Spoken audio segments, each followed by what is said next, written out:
The Complex Care Center starts at the front door, and we try to make our space accessible to any patient that needs to access a healthcare facility. So from access from our parking lot of driving up and into the front door, you're able to drop off right at the front door space. The waiting room furniture is designed to allow patients who have mobility assist device and caregiver support to move into the furniture space without feeling like they're in part of the traffic workflow. If the waiting room space is too much for a patient who has some sensory integration issues, we provide a secondary space off the waiting room called the quiet room that's monitored by our front desk staff to allow safety, in which patients can sit and have some time that is separated from the general population to allow them some support. The front desk is identified by specialized flooring for those patients who cannot look up or identify signage to let them know that they've landed where they need to check in. Once they check in at the front desk, they'll notice that the countertops are designed to allow wheelchair access or standing access, and the door will open automatically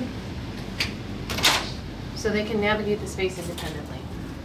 The entire clinical space allows easy transitions of flooring from one level to the next, and all of our exam rooms are designed to cue patients about transitions. So there's colors to identify doorways, signs at multiple levels, in the event that someone cannot read high, medium, or low signage. There's grab railings so somebody can navigate the space independently who may ordinarily need assistance.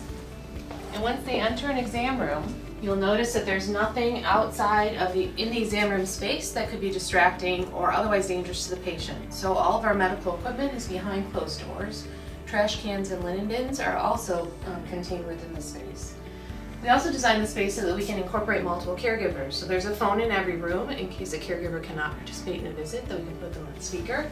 The computers are designed to turn and engage the patient in discussions as well as their caregivers. So the room becomes mobile and not stagnant. As we move out of the exam room space, you'll notice that the hallways are wide and our doorways are wider than standard, again, to allow mobility and independence for those patients who need assist devices. All the transitions within the space are color specific, so nothing changes as we move from the medical to the dental area. A patient who has gotten used to or comfortable with transitions in the medical space can also note the same thing as we move down the hallway into the dental space. So once again, the handrails continue, the cues with the green to identify a doorway approaching persist into the dental area, as does the wall protection and wide doorways.